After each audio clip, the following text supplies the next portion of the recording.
Man, welcome back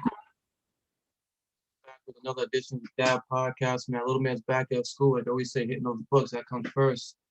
And man, it's a day after Memorial Day, man. A salute to my fellow brothers who we lost, man. I'm always thinking about you fellas. It's been a pleasure to serve with you guys. And once we're here, man, Special Man Jones and Joe Sergeant B, man, always thinking about you guys. But today, man, I got another special guest coming on, another member of Ram Fam, another special player who, he played on the field. Another man that not only after he was done, man, he's giving back to the community with his program, with his strength conditioning, with his training. But he's another person that's just selfless. That's why I want to have him on and give him his roses, because a lot of times people who do stuff behind the scenes, it's people who do stuff in the background, they don't get the credit. But he's the type of dude, he don't want credit for nothing. He just does it for the young ones. He does it for the kids. And that's why I love to have him on and talk to him and learn more about his story. So Jermaine, man, welcome. Thanks for jumping on.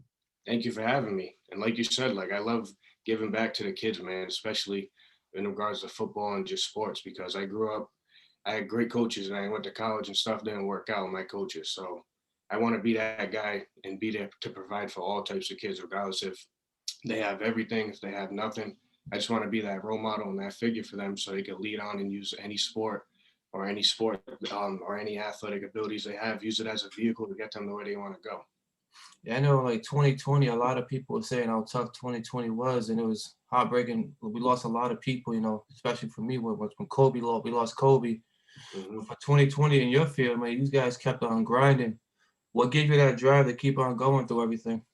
So, like you said, 2020 was a lot, man. It was chaotic. Everyone went through their own story, and it stunk. But me and my whole family actually did get COVID, Uh, and that was like something an obstacle we had to overcome. But it made me really realize, like, all right, there's other things going on in the world. I love training, I love football, but at the end of the day, family matters, and family's everything. If you don't hold what you love to you close, then it might not be there the next day. And something that I always hold on tight to is time. I spent a lot of time with my family while we were in quarantine, and there was times, of course, I didn't want to spend with them. I was bored, fed up, and all that stuff, right? Like everyone else. But at the end of the day, that's the most genuine and the most affectionate love I can get from anyone in my family, and that helps turn me into the person I am today. I That's know, why I train. That's why I train as hard as I am, and then I train for the guys that I train and my clients that I have, so I can provide a better life for them in the future. So I can be the trainer for them and a coach if they ever need to lean on that. And then going off that, it's the same values I had when I was a player. The same things I worked on as a player, they show up now in life.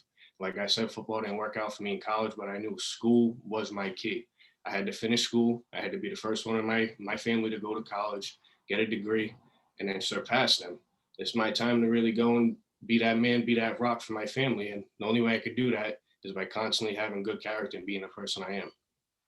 like speaking of family, I know it's got to bring you a lot of joy watching your two brothers, man, walk Yeah. across on senior day. They got graduation coming up, man. What's up with that impact watching them two come up? So, hey, I have goosebumps going right now because What's up? out of all the football plays I made, out of me graduating, them two little guys have grown a lot. And just seeing them now as freshmen, they weren't ready for none of this stuff that was gonna take them for life. Now they're ready. I can say that them two men, they're ready. They're not boys no more. They're not the little twins. They're grown men. They're Cameron and Corey finally, and they're starting to write their own chapter.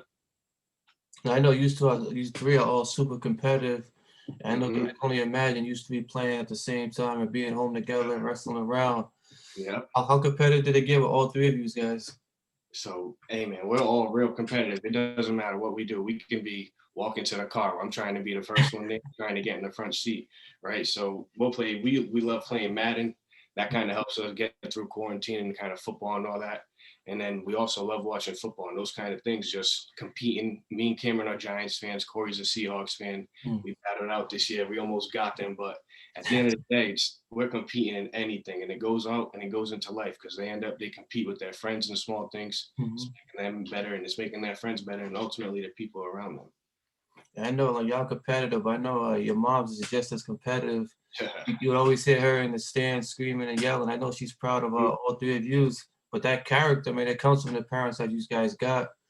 What's been like the influence of them and your parents in the back just cheering you guys on? So right from day one, I saw my parents like we didn't always have what we wanted growing up, me and the twins. So we had to work harder than everyone else, and that wasn't in regards to football or anything else. yeah, we're smaller. We knew football was something that was going to help us, but we had to be as sharp as we could in school and be the best men we could be so we could help our parents. We grew up watching them work two jobs they didn't really like. And it was that kind of bothered me. Like I wanted to just have a job. I didn't need to be a millionaire, but I wanted to do something I loved.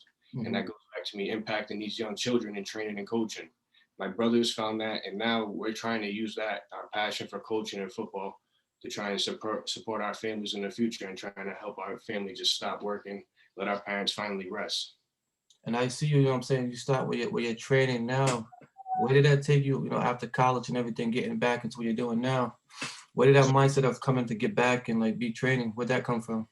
So it honestly started. I played for the East Providence Mohawks, and we went to Disney twice. And the first year, it was kind of that I took it all in like a sponge and was like, "This is a great experience." These kids from Texas, Florida, they're great at football. But the next year, I went there and I really started realizing why they were so good. It's because they took things so serious. Hmm. And then one of my coaches ended up telling me they were like, they take it this serious because they don't got nothing else. It's like a religion to them, and you take your religion serious because faith is going to come back to you in one way. Yeah. So I looked at it in broader terms, like, all right, football is a religion to these guys. If I take it that serious, it's going to help me in anything I do in life. And at that time, I wanted to be a doctor, but that was all in the past. It ended up molding out to me being a coach and a trainer, but it's because I saw the examples those guys set when all from all those different countries when I was younger. Hmm. I know a lot of people when they go down there. Like my nephew, the first time he went down there, he called me crying. So I'm like, Yeah, "Oh, did you ever get blown up before in a game?" I said, "Yeah, man, we lost a lot of games." So yeah. he took that as adversity. He was like, "I'll never be able to play down there. I can't compete." But Hmm. you took it as I'm going to train to get the next generation ready for that. That's it. Like the teams we finished third in the country each time. We lost to two really good teams, but those teams we played against, them kids, they were good football players, and I wanted to be like them. I wanted to be as good as they were, as fast as they were, and as strong as they were. So I had to kind of find a way to get to that level. And it ended up, like I said, molding out into me becoming a better version of myself and a better coach as that time kept progressing. Now, did you get some kickback? I know you said you played for the Mohawks and probably what junior townies. Yeah, yeah. Now, did you get any kickback going from that side of town to coming to LaSalle? Because you know the rivalry. Yeah, no, I definitely got a lot of kickback, but hey, I tell all my buddies, they know, but I tell them the education at LaSalle is what sets it apart. Hmm. Education at LaSalle are doing something in regards of education. Sports are sports. Like I could have went to East Providence and played football. I could have went to Tolman and played football. I could have went anywhere. Hmm. Education set it apart for me, and that helped me become the person I am today. And that's why I'm so eager to go back and give back to those kids because there's a kid out there that was just like me, and he might be in a worse situation. If he needs someone to lean on, dang, Coach Maine's gonna be there for him. And now, speaking of LaSalle, like when you was there, man, you guys had some couple great years. What was it like being on that field and putting it on for LaSalle? Getting goosebumps again, but that's time in my life wearing that maroon and white, man. Hmm. Falcone's a great guy, and Yeah. he really installs in guys like the values and the relationships you create during your time at school is gonna be a long journey ahead, and it's gonna really mean something. So there's even friends I have from that team I call up, and I can call them up for anything, and that they're like a rock for me at times, and it goes vice versa for both of us. But in regards to playing football, we played against Quiddy. He just got drafted. Mhm. He's a hell of an athlete, and he kind of got all of us motivated to a whole nother level too because he was so good. We wanted a piece of what he had. We thought we was better than them and the guys that were in front of us, but when it came down to it, man, he was a problem, man. We couldn't stop him. Yeah. He was really good, and that made all of us better, believe it or not. Like I said, we wanted something he had, and all of us being on the other side, we wanted that ring so bad. But it turned out in life for all of us, we're all doing better things afterwards, so that's all that matters. Yeah, I had Cam Borges come on, and he was talking about the championship game that he got to playing. Mhm. What was that feeling like to just get into that game for you? Hey, for me personally, it was another game. I'm Hmm. not gonna juice it up like it's the Super Bowl, it's a big game, this and that. I was at Cranston Stadium 4 years in a row. Ever since I was little, actually playing the Edgewood Eagles, Mount Hope Yeah. Cowboys. Cranston Stadium was like home to me. It was just another game. That's why I always felt like I performed in those games well because I didn't let anything get too high, anything get too low. Hmm. Play football and play the way I know how to play. So you're doing so playing up against a guy like Quiddy, all this All American numbers like that, but you just played it as it's my game. I don't care who it is. Yeah. And that's what you gotta be different because if you're both on defense, you don't really play head to head. Maybe if he goes some snaps on running back, Mhm. What was that like lining up against a team like that where, you know, LaSalle was always underdog when they were facing, but you can't have that mindset. How do you channel that to be like, "Yo, I'll be an underdog, but I don't see myself as an underdog." Hey, like a guy like that, you can't duck. You gotta lick your chops when he's out there. Yeah, Mhm, he's big. Yeah, he's fast. But listen, you gotta go hit him first. You hit him hard, and you hit him a couple times. He's gonna duck. Not just him. That's a lot of guys in football. And me being a linebacker coach, that's something we preach. mhm. Go and you beat a hammer, not the nail. Watch the result happen throughout the game. That guy's gonna start ducking. That's how I looked at it, and that's why I felt like I was always in a good position. Quiddy was just on another level and did that to everyone every single snap. And that's why he's at where he's at. God bless him, man. And that's one thing too, just having that mindset helps a lot of kids from Rhode Island because Mhm. everyone's talking about Rhode Island being a smaller state, Rhode Island being a smaller state, but it don't matter about the size of the state, it don't matter about the size of the player. It's just what you bring. And you just gotta have a different mindset. And I'm watching you train these kids and doing these videos, and it's a different kind of training because you're so precise with the way you do things. But one thing I love is that you can simply say, I'm gonna train kids from LaSalle, I'm gonna train kids from, you know, my neighborhood in East Providence. Well, you train everybody. Mhm. Cause so it's not And a LaSalle thing, it's not an East Providence thing for you, it's just giving back. So so where's that mindset of just coming back and wanting to give back to just everybody in Rhode Island?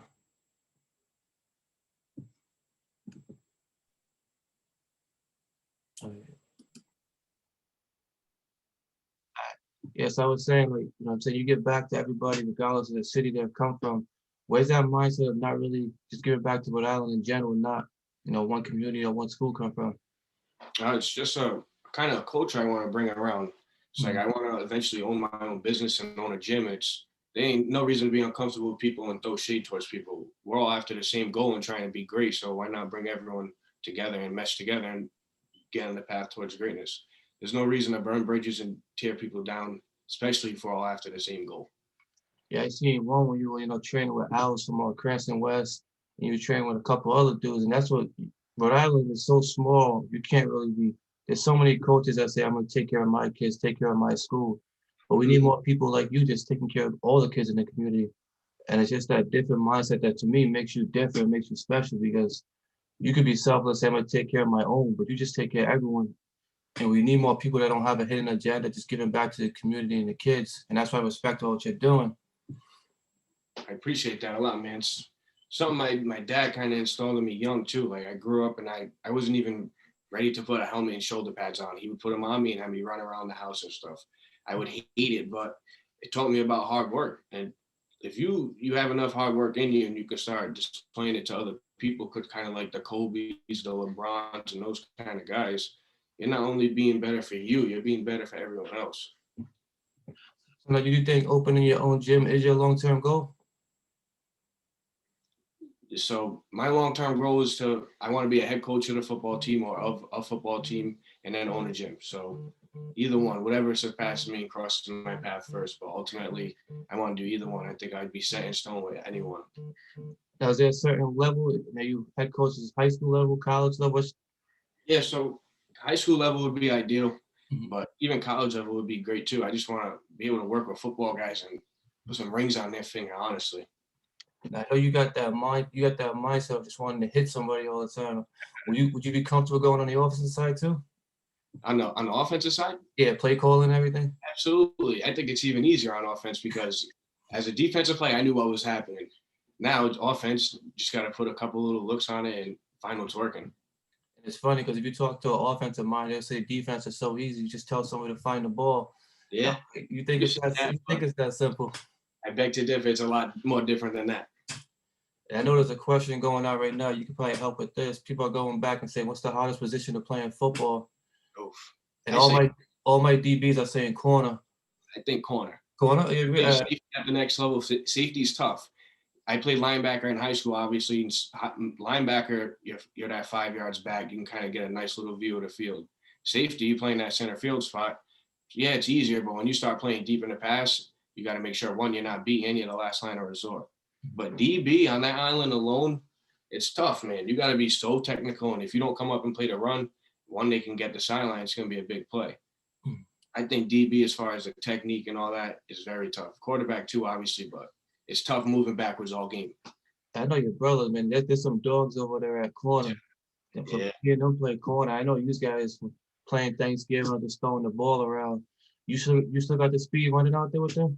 Oh yeah, I'll dust any of these little guys. I told him that. I still got it. Hey, what you got, jam on the line? What happened? You jamming them on the line the whole Nah, time? no jam, straight technique. That's it. That's what's up.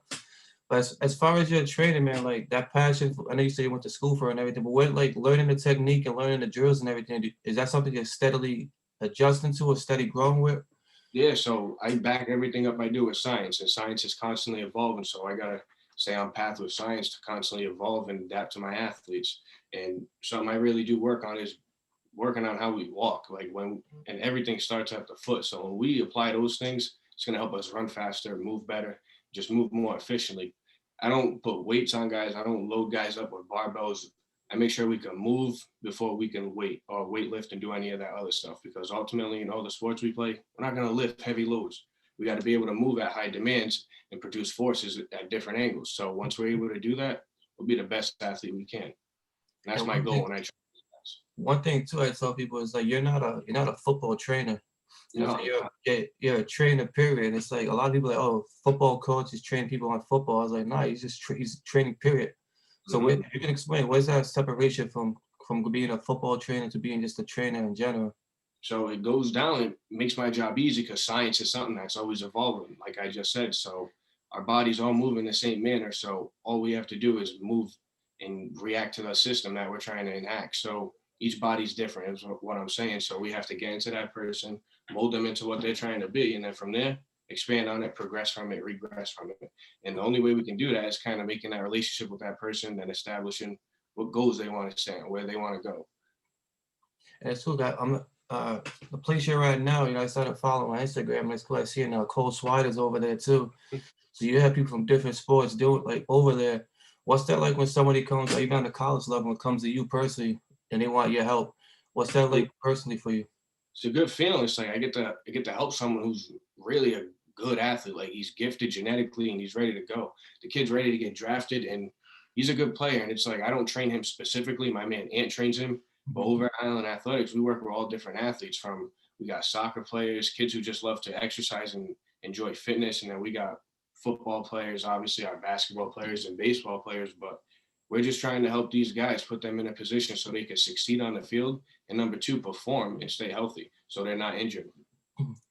And another thing too, I love that you touched on it earlier, is a lot of these kids who they want to train and they see all these 7-on-7 video. Everyone's filming everything now. But Hmm. like you touched on it, but the books comes before all that. Hmm. So for these kids who say they want to go, play college ball and everything else, how important was the books for you? So like I said, I played college ball, but that didn't work. I had to lean on school more than anything. And for you guys that play football, I want you to really think about if you love football or not. Because if you don't love football, you can't play college football. You Mm. got to be ready for the 5 a.m. mornings all the way to 7:30, 8 o'clock at night. Because you got to think about football in your 5, 6 classes you got to take. And it's not high school courses no more. You're gonna have a lot of work to deal with, and if you don't manage that time well, it's gonna eat you up. Mm. One thing I did was I was able to manage all that time well, but when football wasn't there, school was so much harder because there was so much more time on my hands. But I was like not as motivated to do school because I don't have football leaning on me no more. So you had to find that balance of what's going to get me going again. And the thing that got me going and kind of kept my football on me is training. I, I treated training like whenever I had a session, like, all right, that's a game. I got to get ready for these guys. Prepping the same way, doing everything I had to do in it, in turn worked in school. I know that gotta be tough because when you played football since you were 5, 6 years old, Yeah. and then when you hear like football is not there, what do you like? You have to have a different kind of like resolve to say I'm gonna take it to the next level and focus on school. Yeah, it was hard. I can say it's still affecting me to this day not playing football, but you got to look at it like you have to always have a plan B to make sure your plan A works. Hmm. And I always knew that my plan B was school, and then I have to train and be that guy for my family one day. Plan A was always football. Of course, I wanted to be Quiddy, get drafted, but reality set in quick, and reality made sure, like, all right, I got to go hustle now. I got to go get to the bag. Yeah. So when you change that focus and you started doing focusing on the training, sometimes you realize maybe plan A the whole time was the training and not the football. Yeah, Plan B was just prepping you for the training to give you that knowledge of what you need. exactly. And that's a good point you made. Like, I always thought football was a plan. Now that I'm looking at it now and I'm looking back on it and really talking about it, I think the plan always was coaching and being that guy for these guys who really need it. And now with me going back to LaSalle, that's gonna be something I love doing because I know there's kids out there that might need help. And hey, I'm almost the same age as them, only 4 or 5 years older. So I'll be someone they can talk to and won't be uncomfortable about it with. Yeah, that's one thing with giving back to the kids. And a lot of times, especially coaching in like a school like LaSalle or coaching in even when you at Tolman, a lot of times the kids don't have like that father figure at home, or they need someone they can relate to. Mhm. So I know you probably get it when they train. Sometimes they'll ask you questions not related to football or training, just personal questions. And you being so close and you being of that age, you can relate to them. Is that something you're comfortable doing, being that figure more so off the field as well? Yeah, absolutely. I tell these guys first thing before we even train is this is my number. If you ever need something, you ever dinged up, call me.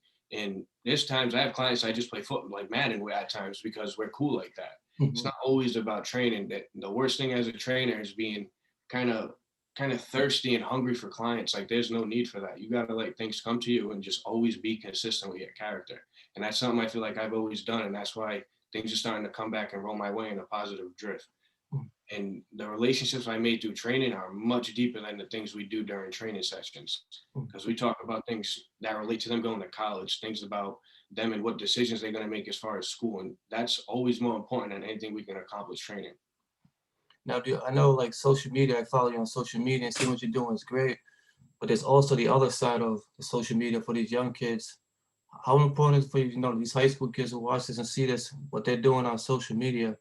What advice do you give them about social media?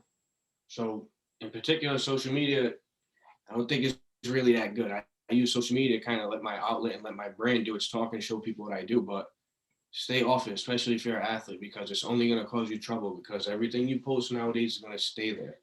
And Mhm. believe it or not, I worked in the college system and I was cool with some of the GAs at Springfield. One of the first things they do when they recruit you is look at your Twitter handle and they look at your Facebook handle and your Instagram.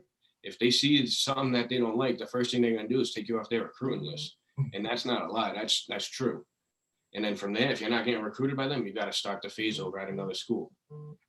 Even like a lot of these kids are posting their videos, and I see some of the videos, and like just like as simple as the music in the background, Mhm. a lot of coaches aren't gonna want to sit there and watch you doing great film when every word they hear is the F word or the B word or this or that. So it's Exactly. the small details you pay attention to.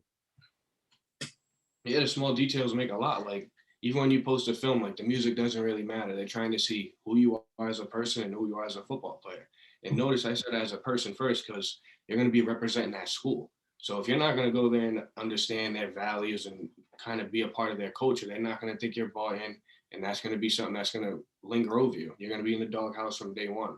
And number two is just always performing as a player and being consistent. If you can't do that at the next level, then they're going to eat you up, and you're not going to play. It's going to be a tough time because it's probably going to be the first time in your life you're not playing football. And when you're not playing football, I happened my freshman year. It's the worst feeling ever. You got to take some wind back and you got to be like, am I doing everything wrong? What am I doing wrong? Am I even good anymore? That's a question you're going to face as a freshman. You might face it. Am I good enough at this anymore? But listen, you got to fight through it because ultimately everything's going to come back. And if you work hard now, it's gonna come back. Especially nowadays, well, I know we just finished in May was Mental Health Month.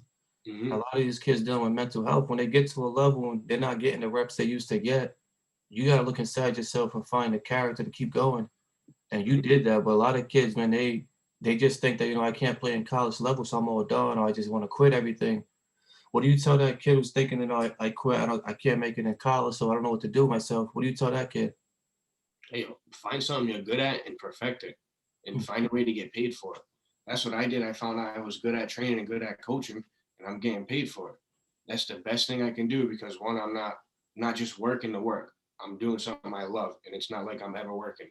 I just get up every day and do what I love, and that's something I can really say to these guys is find something you love doing and be good at it. If it's football, it's football. But if it's not football, something got to set in and let you know, all right, I got to find something else so I can start succeeding.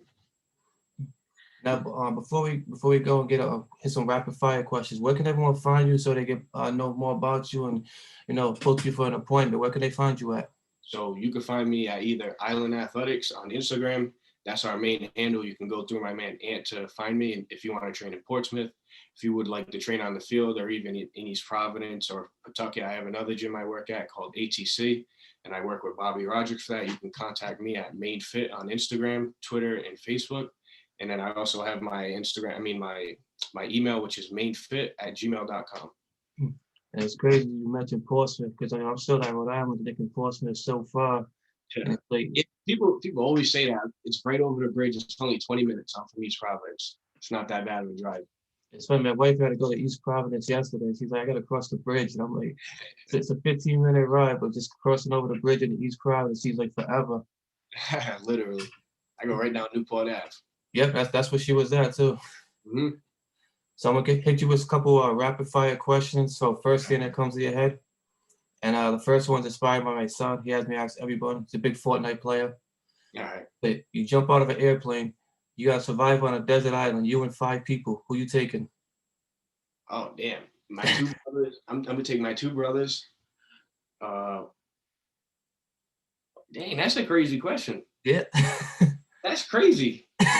My 2 brothers. If I can't take Michael Jordan, I'll take my pops and my mom. And you're all done. You get to have any meal from anywhere in the world. What are you having? Which one was it? An email from anyone in the world? That's right. Yep. Any meal from anywhere. Your favorite food. Your favorite food from anywhere. Oh, honestly, I love steak and cheese. I want to try like a Philly cheesesteak, like an actual one.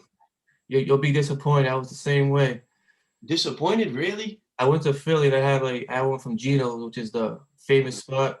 It wasn't all that great. Oh, mad soggy and shit, huh? Everyone told me you gotta go like a mom and pop shop in Philly. Don't go to the big name Geno's or Pat's. Go to the mom and pop spot. Yeah, I gotta try it. I gotta see what's up. And then you have a dream concert. Any 3 artists dead or alive. Who you watching? Oh, all right. Method Man. We'll go Biggie, and then I'll say Pop Smoke. Oh, Pop Smoke. These young guys love that Pop Smoke. It's my guy. All right, then you're doing a 5-on-5. It's you and 4 people that you know. Who's playing with you? Oh, my boy Owen's gonna play with me. We can get Cole Slider because I know he's a dog. For football too? Oh, we're talking football 5-on-5? Yeah, football 5-on-5. Oh, all right. I'm gonna go me, the twins, my man Prince, and then we'll rock out. We'll go my guy Dean. All right. And if you're doing the NFL 5-on-5, you're coaching. Who you taking? Oh, easy. I'm gonna rock out my Giants guy first. I'm gonna get Barkley. Even though he's off that injury, I'm gonna cop Barkley. After that, my quarterback, Lamar, that's my guy right there. And then tight end, I like Kittle right now, so I'll go with Kittle. All right. And then another 2 receivers, probably go Tyreek Hill and then Julio. Future Raider, so that's good. What happened? That Julio's a future Raider, so I'll take it. I don't know. I heard he might go to the Pats. And I know you see my hoodie, the Giants. I'm not too happy about that, but I've been hearing everywhere from the Pats to now they're saying Seattle, they're saying Baltimore. Yeah. He can go. I don't know where the hell he's trying to go. Wherever he goes, he's gonna change the game for them. So it really don't matter where he goes. He's that kind of guy. And again, before one last one before we go, and again, I told you I wanted to come up, have you on, and give you your roses because I see what you're doing. We need more people like you giving back to these kids, and I salute that you're doing that. Because a lot of times people can do it, and they be like, I want to plug what I'm doing. I want to plug what I'm doing. But you do it so selflessly, and you do it for not yourself, but for the kids. And people are like you, are like what these young kids need for a role model. And I started this to show my 9-year-old what role models look like and positive people in Rhode Island. So if my son comes to you and asks you for advice, and he said, one day I want to be a personal trainer, I want to, be a football player, I want to be a soccer player. What advice do you tell that 9-year-old about chasing his dreams? So first thing I would tell him is, usually what I say to guys when I ask them, oh, what do you want to do? And they say, I want to be a professional athlete. I say, who's your favorite player? And then for your son's case, if it was basketball and he said Kobe, I would ask him, do you work as hard as Kobe? And then right there, it's going to hit him like, all right. And then in a couple of weeks, I'll ask them the same question. And if they progress and then they're starting to work with it, we're going to get on the page to try and get them there. And if not, then be honest with them and be like, what else do you love doing? And then find out if they really love basketball or whatever sport they like. And then find out what they really do love doing on the outside of that and try and mold the 2 of them So in the long term, they can find out which one they really love doing and try and make some money from it and have a living from it. And that's one thing. A lot of kids like playing football or like playing basketball, but if you don't love it, it's something different. It's a They fact. they love the attention they'll get from the girls when they post their picture, but they They don't love love the the idea of 5 o'clock it. practices. Yep.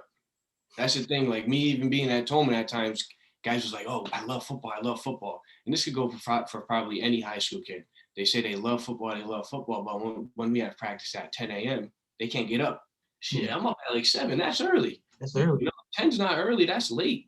7's a little earlier, but if you can't get up for that, then at the next level, when you have to be up for 5 and then go to class at 7 and then do what you got to do the rest of the day, you might like football now, but do you really love it? Mm. And I know that's the question. at Tolman, you guys got hit with the grades, right? A bunch of kids couldn't play in the championship because of Yeah, the grades. a whole bunch of adversity went on, but each week, them kids came to fight. Hmm. Our quarterback went down twice in 2 different weeks, and they were early weeks. And then later in the year, he ended up going and he couldn't play for the rest of the season. So we had to put an outside linebacker and he played corner at quarterback. And the kid stepped up. He was a senior, and my man Elijah Osei, he played outside linebacker as well. He stepped up and he was young. So it was tough, like leaving those guys. But I told them they're going to be bound for greatness. I taught them a couple things, and hopefully they run with them. I know it just popped in my head, but like I know, you're getting ready to do the coaching, you're still doing the coaching. If you gotta tell that kid right now, get ready for the off season, what do you tell the kid for the off season so they know? Because a lot of kids like, oh, we start practice middle of July, I'll start training a week before. I What do you tell tell that them kid in that the too. off season? I told my brothers this right after the Super Bowl. It's tough. They lost. I called them. We got to get to work tomorrow, though. Mhm.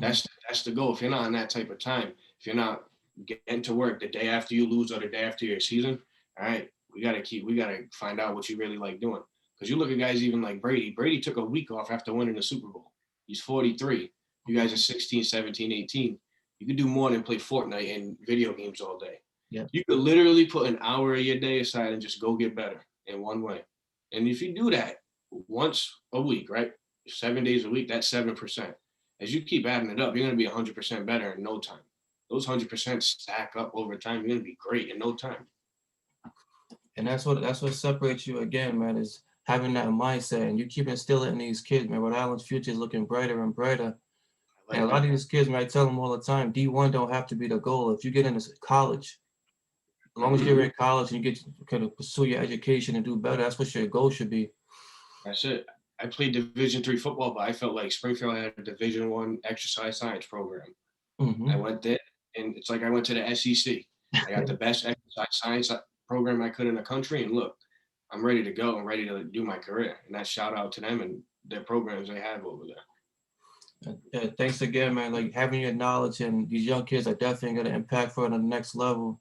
And it's glad to have you back with Ram Fam where you belong, man. And That's it's it. gonna be a pleasure working with you. I'm gonna send you a couple dogs that are coming up to you, man. Can't wait to see you Yeah, work with them. can't wait to work with them, man. And then look, thank you for having me. And just I so def- everything I got, keep working hard and everything you do. Something's always going to turn out. There's a light at the end of the tunnel. yes, sir, man. Thanks. Appreciate it, fam. Appreciate you.